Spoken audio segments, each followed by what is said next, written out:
ବଡ଼ ପଳାଶପାଳରେ ଠାକୁର ମିଳନ।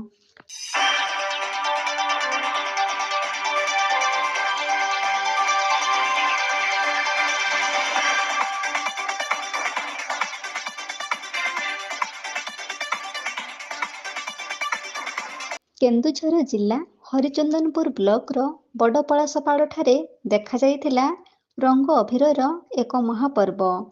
ରଙ୍ଗର ଫଗୁଣରେ ଗୋପାଳ ଭାଇମାନେ ମତୁଆଲା ହୋଇ ବାଡ଼ି ଖେଳର ପସରା ଖୋଲି ଦେଇଥିଲେ।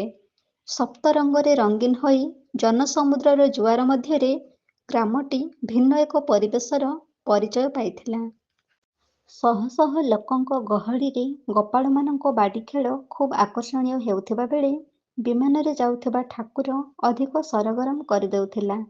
ଏହି ଠାକୁର ମିଳନର ମହାପର୍ବ ଏଠାରେ ପ୍ରତିବର୍ଷ ପାଳିତ ହେଉଥିବା ବେଳେ ଏ ବର୍ଷ ମଧ୍ୟ ଖୁବ୍ ମହାସମାରୋହରେ ପାଳିତ ହେଉଥିବା ଠାକୁର ମିଳନ ଉତ୍ସବ ଏ ଅଞ୍ଚଳରେ ଚାଞ୍ଚଲ୍ୟ ସୃଷ୍ଟି କରିଦେଇଛି।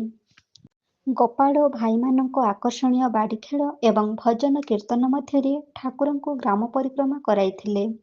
ତାପରେ ବିଧିବିଧାନ ମୁତାବକ ଠାକୁରଙ୍କୁ ପୂଜାର୍ଚ୍ଚନା କରି ଦୋଳ ମଣ୍ଡପକୁ ପାଛୋଟି ନେଇଥିଲେ। ଖୁବ୍ ସୁନ୍ଦର ଏବଂ ଆଧ୍ୟାତ୍ମିକ ପରିବେଶ ମଧ୍ୟରେ ଆୟୋଜିତ ହୋଇଥିବା ଠାକୁର ମିଳନ ପର୍ବରେ ଶହ ଶହ ସଂଖ୍ୟାରେ ଶ୍ରଦ୍ଧାଳୁମାନେ ରଙ୍ଗ ଅଭିରର ପରିବେଶ ମଧ୍ୟରେ ଗହଳି ଲଗାଇଥିଲେ। ଠାକୁର ମିଳନ ସମୟରେ ଦୋଳମଣ୍ଡପଟି ଏକ ଆଧ୍ୟାତ୍ମିକ ପରିବେଶରେ ଛନ୍ଦି ହୋଇ ଶ୍ରଦ୍ଧାଳୁମାନଙ୍କୁ ମଧ୍ୟ ଫଗୁଣ ହୋଲିରେ ରଙ୍ଗୀନ କରିଦେଇଥିଲା। ଏହି ଠାକୁର ମିଳନ ପର୍ବଟି ଏଠାରେ ଏକ ମୁଖ୍ୟ ପର୍ବ ହୋଇଥିବା ବେଳେ ଏହି ପର୍ବରେ ଛୋଟ ବଡ଼ ସମସ୍ତେ ସାମିଲ ହୋଇ ଠାକୁର ମିଳନ ପର୍ବକୁ ମହା ଆନନ୍ଦରେ ଉପଭୋଗ କରିଥାନ୍ତି।